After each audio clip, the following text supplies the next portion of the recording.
میرے کالج میں مجھے فیمیل ٹیچر پڑھاتی ہیں، اکثر اوقات وہ لڑکوں کو الگ سے اپنے پاس پڑھنے کے لیے بلاتی ہیں۔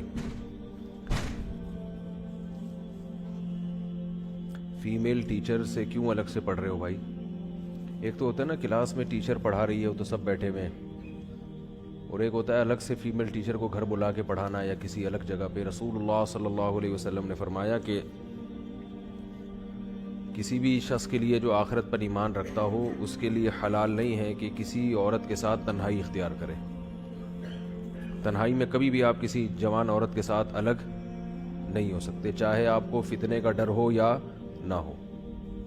اسی وجہ سے اس کا خیال کیا کریں کہ لفٹ میں بعض دفعہ ایسے ہوتا ہے کوئی جوان عورت ہوتی ہے تو مرد بھی اسی لفٹ میں چڑھ جاتا ہے، تو اگر دو چار آدمی ہیں تو پھر تو ٹھیک ہے کیونکہ تنہائی نہیں ہو رہی، لیکن اگر لفٹ میں کوئی جوان لڑکی ہے، جوان عورت ہے، اچھا تو لفٹ میں آپ بھی جاتے ہیں اس کے ساتھ، تو یہ آپ کے لیے جائز بولے بھائی نہیں ہے۔ اس کا حل یہ نہیں ہے کہ آپ خاتون کو باہر نکال دیں، اس کا حل یہ کہ آپ خود باہر نکل جائیں۔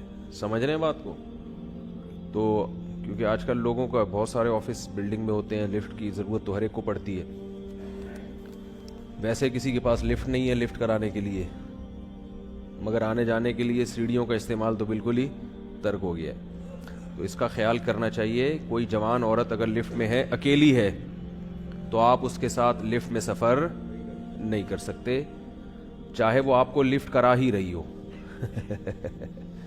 ویسے تو اور بعض خواتین میں حیا ہوتی ہے، بہت ساری میں ہوتی ہے، بعض میں نہیں، وہ خود ہی نکل جاتی ہیں باہر کہ بھئی ہم کسی مرد کے ساتھ اکیلے کیوں جائیں۔ بعض کو جھجک ہوتی ہے۔ بہرحال آپ کی یہ ذمہ داری ہے کہ اس کے لفٹ سے باہر آنے سے پہلے آپ باہر نکل جائیں۔ بالکل تنہائی اختیار کرنا جوان عورت کے ساتھ کسی کے لیے بھی جائز نہیں ہے۔ ہاں دو چار عورتیں ہوں یا دو چار مرد ہوں تو پھر چونکہ تنہائی نہیں آتی، کیونکہ انسان اللہ سے آج کل کم ڈرتا ہے، لوگوں سے زیادہ ڈرتا ہے۔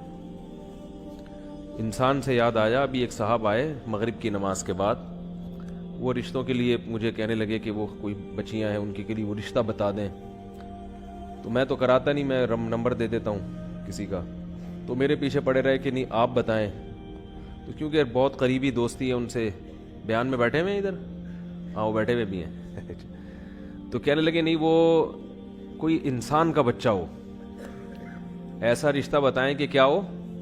میں نے کہا اتنی مشکل شرط آپ نے بتا دی، اب نہیں ہوگا۔ آپ کہتے بھئی کسی کی بچیاں ہیں اس کے لیے ڈاکٹر کا رشتہ چاہیے، مل جائیں گے، انجینئر مل جائیں گے، مزدور مل جائیں گے، ہر طبقہ مل جاتا ہے، شرط ہی ایسی لگا دی انسان کا بچہ۔ اب میں نے کہا یہ بہت مشکل کام ہے، میں نہیں کرا سکتا۔